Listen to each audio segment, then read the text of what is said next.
यदि आप हर्ट पर ध्यान केंद्रित करते हैं तो आप पीड़ित रहेंगे। यदि आप पाठ पर ध्यान केंद्रित करते हैं तो आप आगे बढ़ने के लिए संघर्ष करेंगे। जब आप एक ऐसे बिंदु पर आते हैं जहाँ आपको किसी को प्रभावित करने की कोई आवश्यकता नहीं है तो आपकी स्वतंत्रता शुरू हो जाएगी।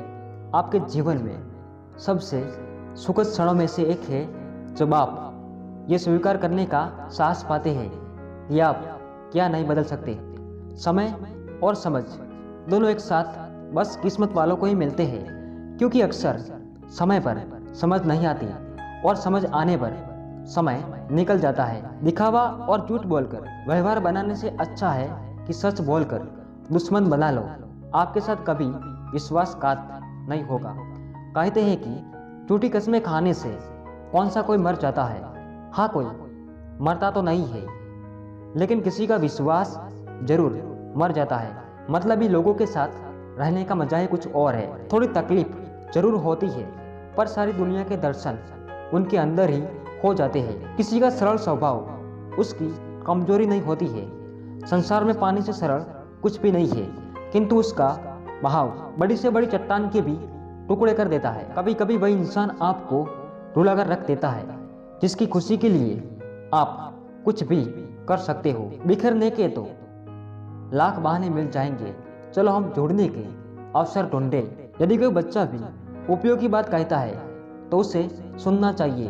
अर्थात मनुष्य को किसी भी महत्वपूर्ण बात की उपेक्षा नहीं करनी चाहिए। जिसे हम सबसे ज़्यादा चाहते हैं उसी में अधिक ताकत होती है हमें रुलाने की। यदि आप किसी इंसान से प्यार करते हैं तो वो इंसान देखने में चाहे कैसा भी हो, लेकिन आपके लिए हमेशा परफेक्ट ही रहता है। आप जिसे प्यार करते हैं उसके बगल में सोने से न केवल अवसाद में कमी आती है, बल्कि आपकी उम्र भी बढ़ती है। आपको नींद अच्छी और गहरी आती है। दूसरों का भला करने वाले मनुष्य को हमेशा कष्टों का सामना करना पड़ता है, क्योंकि हमेशा फल देने वाले वृक्ष को ही पत्थरों की मार सहनी पड़ती है। अच्छे कर्म करते रहिए, क्योंकि आप खुद भी ये नहीं जानते कि आपकी कौन सी भलाई आपकी मुसीबत में काम आ जाए। आखिर लोग ऐसे क्यों होते हैं? जब उन्हें अपने मतलब की बात करनी होती है तो वो कितने अच्छे से बात करते हैं, और जब मतलब नहीं होता तो अंदाज ही बदल लेते हैं। नियत से ईश्वर खुश होते हैं और दिखावे से इंसान। यहाँ पर निर्भर है कि आप किसे प्रसन्न करना चाहते हैं। इस दुनिया में वो इंसान ही सबसे मजबूत है जिसके ख्वाब भी टूटे, सपने भी टूटे, दिल भी टूटे और अपने भी रूठे, फिर भी कहे मैं ठीक हूँ। मूर्खों को जवाब मत दो, ज्ञानी को ठुकरा मत, अच्छों को जाने मत दो और बुरे को अपनाओ मत। पसंद उसे कीजिए जो हमारे में परिवर्तन लाए, वरना प्रभावित तो मदारी भी कर लेते हैं। दूसरों की भावनाओं का सम्मान करें। हो सकता है ये आपके लिए कुछ भी ना हो, पर उसके लिए बहुत कुछ है।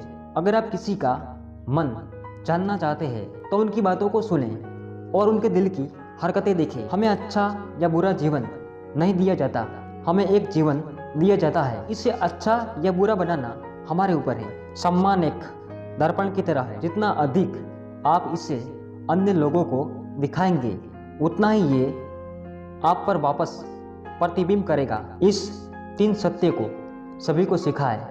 1. उदार हृदय, दयालु भाषण और सेवा का जीवन, और उस चीज को दया करें जो मानवता को सीखती है। शरीर को अच्छी तरह से रखने के लिए एक कर्तव्य है। उचित रूप से हम अपने दिमाग को सही और स्पष्ट नहीं रख पाएंगे। खुशी नया अमीर है, आंतरिक शांति नई सफलता है, स्वास्थ्य ही नया धन है, दयालुता नई शीतलता है। बिना स्वार्थ के किसी का भला करके देखिए, ईश्वर आपकी तमाम उलझनें सुलझा देंगे। बहुत मुश्किल है उस इंसान को हराना जिसे ठोकरों ने चलना सिखाया हो। बहुत पुराने दोस्त की मुलाकात के बाद आप खुद में अनुभव कर पाएंगे कि वास्तव में आपके अंदर कितने बदलाव हुए हैं जिनसे आप अनजान हैं। ज़्यादा मैच्योर और विद्वान बनने का परिणाम बुरा भी हो सकता है। समय उपरांत आपके हिस्से में दुख, अकेलापन, स्ट्रेस, डिप्रेशन आएगा। कभी किसी दूसरे के लिए छोटी चीज़ें करना बंद ना करें। कभी कभी वो छोटी चीज़ें उनके दिल के सबसे बड़े हिस्से पर कब्जा कर लेती है।